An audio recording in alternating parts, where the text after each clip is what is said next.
Karen MacNutt.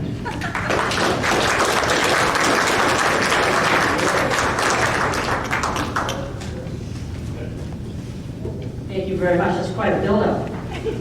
I hope I interest people sufficiently in what I have to say that it will be justified. My talk today is about Francis Marion and his wife, Mary Esther Vidal Marion, and their family in the Revolution.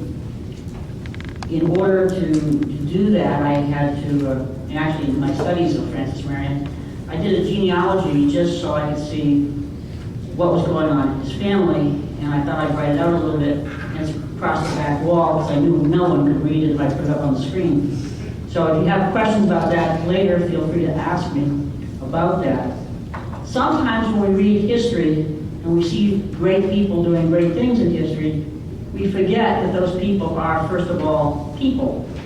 And they get sick, they have splinters, they get blisters, they have to earn a living, they have families to worry about, they get lonely, they fall in love, they have disappointments. But what makes great people great is they have a vision. And they're able to rise above the things that hold most of us down to accomplish great deeds.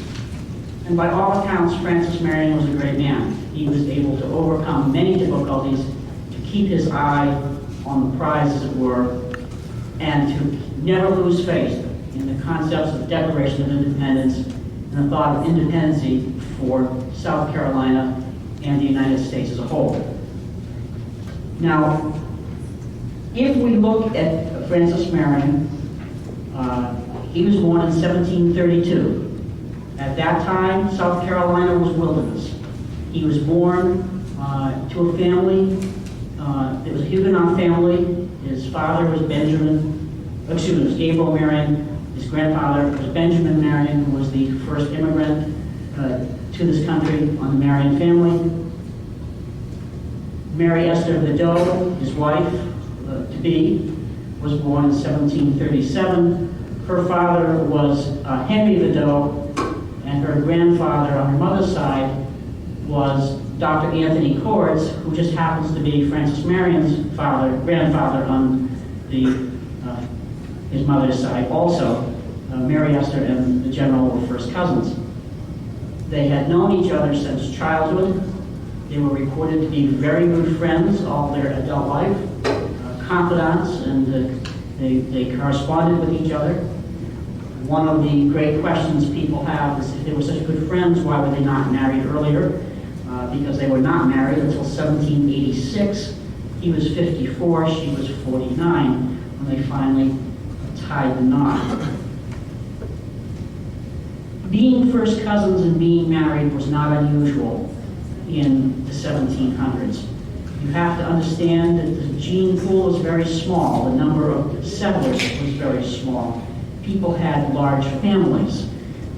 It was not uncommon to have Mr. Jones, who had 5 sons and daughters, marry the 5 sons and daughters of Mr. Smith next door.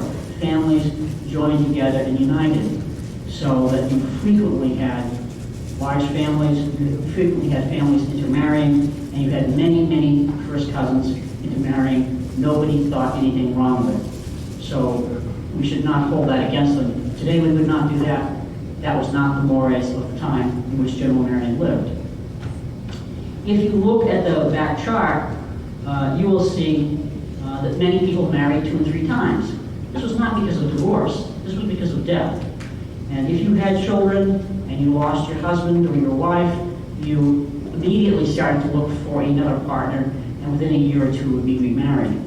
So it was not unusual to see people with 9, 10, 11, 12, as many as 21 children in a family.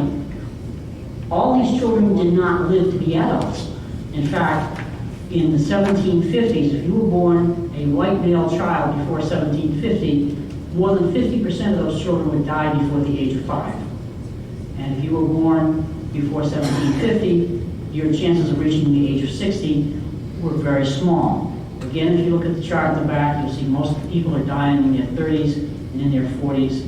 Life was short, it was brutal, it was hard. Both Mary Esther and General were, as I said, Huguenot. Their families were all Huguenot. That meant that they were French Protestants. They arrived in South Carolina as a result of persecution, religious persecution in France. When the grandparents arrived here, they pretty much did not speak English, or very little English. Their wills are all still in French. They petitioned for a French church because they don't understand enough English to get through the English ceremonies in church. They are discriminated against. They are forced into settlements all by themselves, away from the English settlers, way out in the west, just beyond civilization, in a place called Goose Creek. If you drive there today, it's kind of hard. Well, it's kind of, I think it still looks like kind of a wild place, but in a different way. Williamsburg was founded around 1730, a little bit before General Marion was born. Georgetown was founded about the same time. So Marion grew up on the frontier, and so did Mary Esther. The crops back then were hides and lumber. Indigo and rice did not come into being until, as major crops, until 1750s, when General Marion was about 17 years old. Cotton did not make its appearance as a big commercial crop until about 1795, well after the Revolution. The Marion family, the General's family, immigrated to Georgetown in about 1744, when the General was about 6 years old. That was an English-speaking town. James, recording about General Marion, said he spoke poor English. He didn't sound like an educated person. Well, in those days, if you were wealthy and you wanted your children to sound educated, you sent them to London, and they came back sounding like Englishmen. And General Marion did not speak like an Englishman. Some people have commented that he was semi-literate, but in those days there was no uniform system of spelling, so you spelt phonetically, and if you read his letters phonetically, you hear how he probably spoke, and he sounded like somebody that came from Tennessee or Kentucky. He sounded very much like the hill folks do or did in those early days. So he wasn't speaking like an educated Englishman. The father, as I said, of Francis Marion was Gabriel Marion. His mother was Esther Cords. They had 6 children. Esther Marion was the oldest. She's obviously a girl. She married into the Alston family, a very wealthy Georgetown family. Her husband died, then she married the Mitchells. From that union down the road, the grandchildren, great-grandchildren, by the way, came Julia Ward Howe, who wrote the Battlefield of the Republic, and F. Marion Crawford. So, talented family.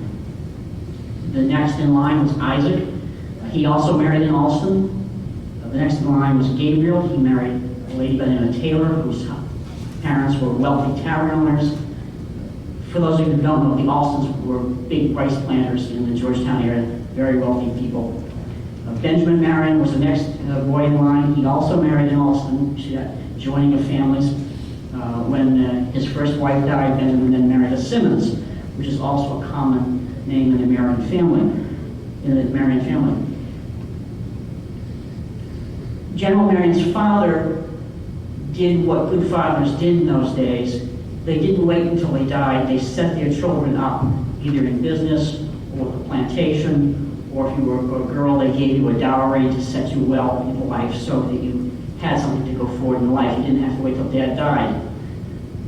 The first 4 children, Gabriel Sr. set up well in life. The first 4 children all married into money. And we know that Esther was wealthy. We know Gabriel was wealthy. We know Benjamin was very wealthy at his time of his death. Isaac had an inn up on the South Carolina border called the Boundary House, I believe was the name. He also was affluent before the Revolution.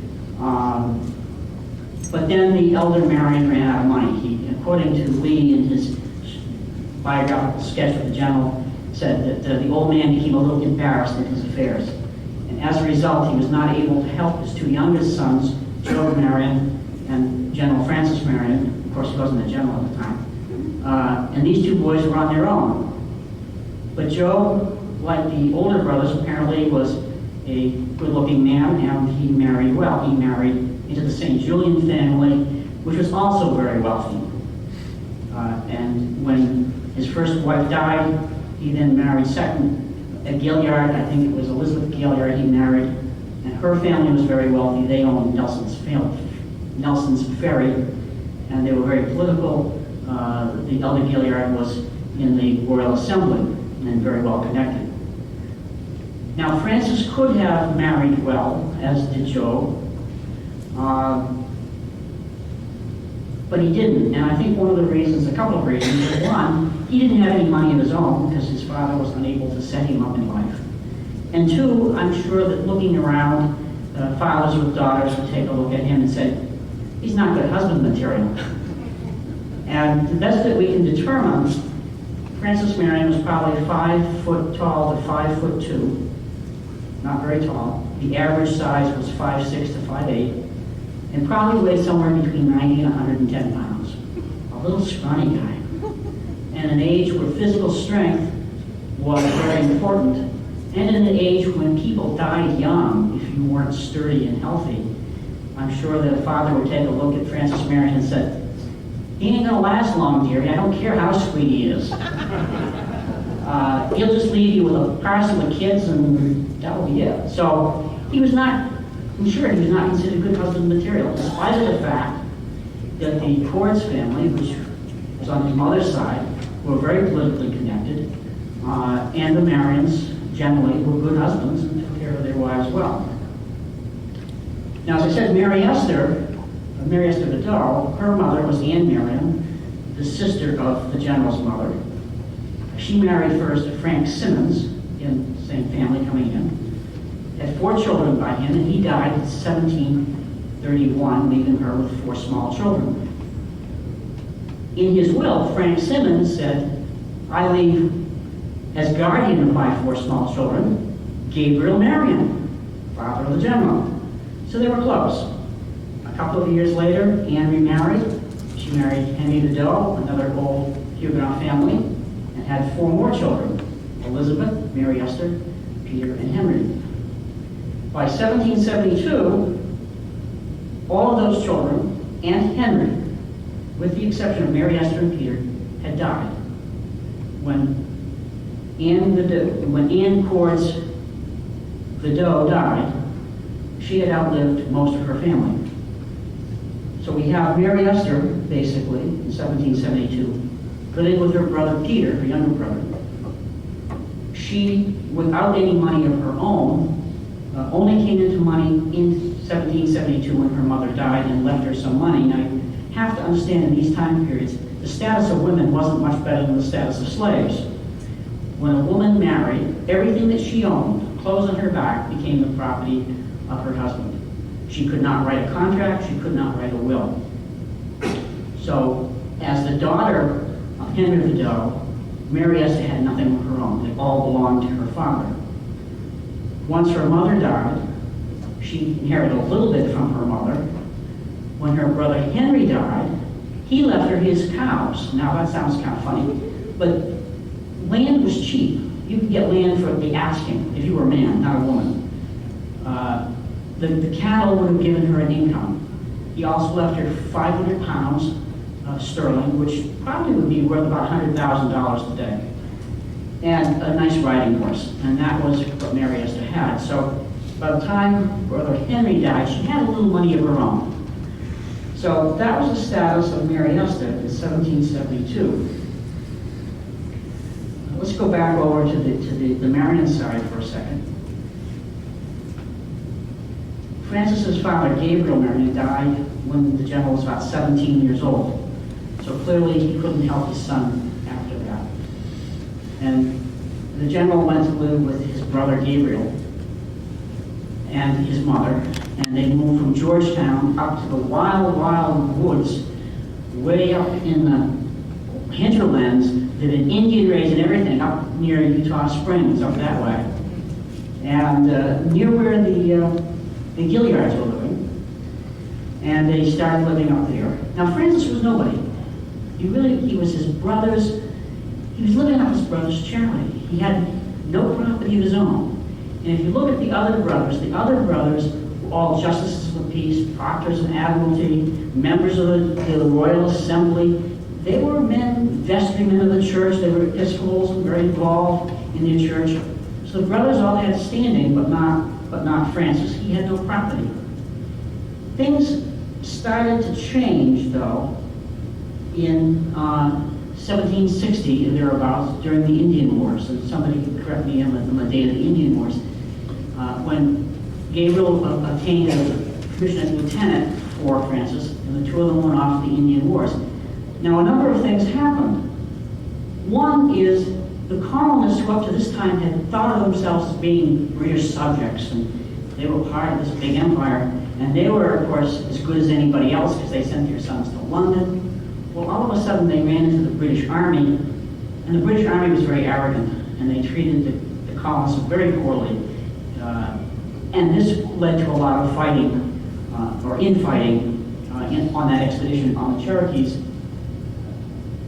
Ween said that Marion was put in charge of what they call a forlorn hope, which is a suicide mission, basically. And I'm sure that General Grant, the British commander, looked around for the most expendable officer to put in charge of that, because if there's any glory to be attached to it, a British regular would have given the job. But this was a dirty job that no one expected anyone to survive from, so they put Marion in charge. And he went out, and of the 30 men that went out on this mission, only Marion and seven others came back. It was a suicide mission. But one of the things that happened on that expedition was all of the big, strong men that went out there saw this little scrawny guy, probably had the physique of a 13-year-old boy, was as tough as nails. And Moultrie would comment later, and others would comment that he had a constitution that was capable of withstanding the most severe hardships. He was a tough cookie, and they all discovered that on that expedition. And when he came back from that expedition, all of a sudden, he was no longer Gabriel's little brother, he was Mr. Marion, and he started to get appointments to public jobs. And he started to have a higher standing in the community. He also started to accumulate land, and by 1772, he had accumulated in grants about 1,700 acres, and he bought a nice developed farm, Pond Bluff, in 1774. Well, this really should have put him in a position where he was now property, he would be in a position maybe to support a family, but 1774 is the beginning of the American Revolution, and if you, as Marion was about to be elected to captain of a regiment on a revolution that could end in your being hung, there was no time to get married. The Marion family and the Cordes family pretty much were all pro-independence. Isaac was probably a member of the Committee of Correspondence. Benjamin was a major in the militia. Joe was a captain in the militia. As I said, Francis was elected to be the captain in the provincial, not the provincial, in the South Carolina line, which was a regular army, as we heard earlier. Gabriel did not get a commission, but things go forward, and the war is progressing, and all of a sudden, Francis Marion's world starts to fall apart. And I say that because looking at his world, it was a very close family world where the extended family all worked to help everybody. If one member was in trouble, everybody got together and helped. So when, for example, when Francis' father became financially distressed, the Alstons, the Simmons, and the other extended family members tried to help. Francis's world begins to fall apart. Suddenly, in 1777, his brother Gabriel dies. And in Gabriel's will, he makes Francis Marion the executor of his estate and responsible for his children. Now, Gabriel had a number of children, only one of whom was almost at adult age, and that was Gabriel Jr. But Joe Marion, the general's brother, was also named as co-executor, and so Joe takes over, and Francis continues to be the general, not the general, but the military commander in Charleston. But now, we come to the next year, 1778, we get the double whammy. Job dies. Job has the same thing in his will. And shortly after Job dies, Benjamin dies. So now all of a sudden the three of his brothers are gone. He is now responsible for three households, his own, Job's, and Benjamin's, and Gabriel's, and 9 underage children. Bachelor, got 9 underage kids, two wives, well, wives of his brothers that he's responsible for, and all of their holdings. In addition to this, he has this tremendous public responsibility because the war is now heating up in the South. It's no time for him to say, sorry boys, I got to go home and take care of the kids. Lesser men may have done that, but Francis Marion did not. He stayed the course. He does his best to meet his public responsibilities and his family responsibilities. And he does a pretty good job. In 1780, of course, the city of Charleston falls, and he remains at large because he breaks his leg. He leaves the city. He, as I say, he's still free, but he's now hunted by the British, and they start hunting him long before the city falls because they know he's out there someplace. They're trying to round up any patriots they can. Francis Marion's on the run, and he is expected, or he assumes that his extended family is going to help him. But that extended family now starts to fall apart because this is a civil war. And the first thing that happens is his cousin Daniel Eugene, who had been on the governor's council, decides the war is over. He goes back, surrenders himself to the British, and takes the oath of office. This was kind of a tough thing to happen. But then the Dwights and the Keiths, who were in-laws, they divide down the middle between loyalists and patriots. The Poachers divide down the middle. The Sims decide they're going to be neutral until they get their houses attacked, and then they decide to be patriots again. The Alstons and the Cords and the Marions, for the most part, stay true to the course. The problem is with Job's wife. That sounds biblical, Job's wife. But she's a Gilead. And of course, Francis Marion is responsible for her children. He's the guardian. Unfortunately, her brother, in fact, all her brothers and her father are rabid Tories. And her sister is married to Elijah Ball, who ingratiates himself to Lord Cornwallis by telling Cornwallis how to surprise and defeat the remaining American cavalry at Lenaud's, is that how you say it? L-E-N-U-D's ferry? Lenaud's ferry in May of 1780, and by that act of treachery, Elijah Ball gets a colonelcy in a provincial regiment, and we are told that John Gilead does something equally important to impress Lord Cornwallis, and he gets a colonelcy, and although that thing is not mentioned, I would be willing to bet that that thing was an offer to arrest and bring into Charlestown for Francis Marion, because of course the Gileads, being his in-laws, being his neighbors, and at one time being his close friends, knew all of his friends, all of his family, all of his haunts, and everything there was to know about Francis Marion. They were not successful in that, but certainly the family was split. The war was turning ugly. Marion had made himself very much disliked by the British, and when his nephew, in November of 1780, was captured in a skirmish the minute Gabriel Marion announced his name as being Marion, he was murdered. Now, there were a number of other Marion wars that the general had to worry about at this point, because he knew if they murdered Gabriel simply for being a Marion, the other boys were in danger too. We had Job St. Julian, who was in his 20s, in 18, 19, 20 years old, military age. We had William Marion, who was the illegitimate son of Gabriel, but was close to the general. We had Theodore Samuel Marion, who was 16, and who was the son of Job. And we had Robert Marion, who was the next oldest son of Gabriel, who was 14. The general had men in his brigade that were 14 and 16. These boys were all military age, and their lives were not worth a plug nickel, because the first time a recruiting group came along, either patriot or loyalist, they were going to be grabbed and hauled off. And given their name, they would not last long. What happened next is one of those things in history that you wish somebody had recorded, but they hadn't.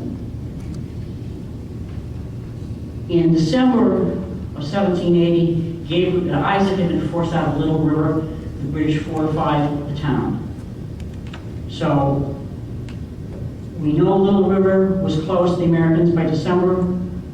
Wilmington had been taken in January of '81. It was closed to the Americans. Georgetown was taken. It was closed to the Americans. And the Great Wagon Road up through Camden to Philadelphia was closed because Cornwallis and Greene were fighting up and down that street. In April of 1781, in Philadelphia, at the University of Pennsylvania, Theodore Samuel Marion and Robert Marion are enrolled as students. And they have 2 years of tuitions paid for by a load of firewood. So the general figured out that firewood was marketable in Philadelphia. He somehow got a load of it together, and I don't have any idea how he got those boys to Philadelphia, but he did, and the firewood, and they spent the rest of the war in Philadelphia going to the University of Pennsylvania. All during that time, General Marion wrote to them, and they wrote back to him. And the 1 or 2 letters that we have that refer to that make it very clear.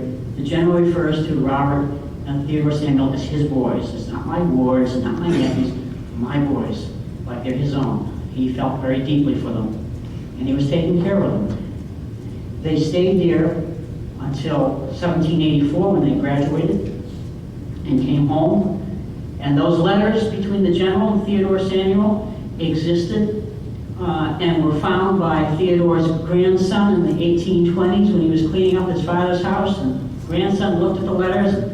Oh, geez, these are between my granddad and my great uncle. Isn't that interesting? Throw them out. And so they were destroyed. And Mr. Dubois later in life said he had never quite forgiven himself for doing that. And it's a shame they did not survive. It would have been interesting. What we do know that for those boys is that when they left South Carolina, their uncle was on the run, price on his head, just a rebel. And when they got to Philadelphia, what they found is because the news was so bad from South Carolina, the only good news had been the letters that Marion had been writing to Gates and then to Greene with his little victories, and Congress had been publishing them. And if you look at the newspapers, every week there's a letter from Francis Marion with some victory. So when the boys got to Philadelphia, their uncle was a great hero. And it remained that way, of course, till the end of the war. The other person Marion corresponded with in this time was Mary Esther. And we have fairly good documentation that he contacted her frequently. Generally, it was by loyal slaves carrying verbal messages, but all throughout the war, she knew exactly what he was doing and where he was, and she provided communication to other members of the community as to what was going on because they did not get any information from the British. One thing that must have been very tough for him to communicate to her was at some point during the dark days of the war, her brother Peter, who was a captain in the militia, was killed. And according to the family tradition, Peter Vidot died in the arms of General Marion, and Peter's last request was, take care of Mary Esther. So the war comes to an end, and one last thing, I'm sorry. I said that Isaac had an inn at Little River. He was forced out of that. He went to Georgetown. He was arrested by the British, ridden around, publicly humiliated, basically, in an effort to determine where General Marion was. And this might actually give a more personal bent to Marion's complaint that the British were abusing women and children and non-combatants. They broke into Isaac's house, they trashed the house. Isaac had all sorts of problems in Georgetown. He's basically under arrest, house arrest. When Marion finally liberated Georgetown on May 28, 1781, Isaac was there, but he died 2 days later. So when we come to the end of the war, Marion had begun the war with a large family. He ends the war as the senior member of the Marion clan. All of his brothers have now passed on before him. he has the responsibility for them and their families. And that must have been tough for him. As the war comes to a close, he has another problem. As his British enemies shrink, his political enemies grow. People are jealous. They were afraid of his power because he's very popular. And the first problem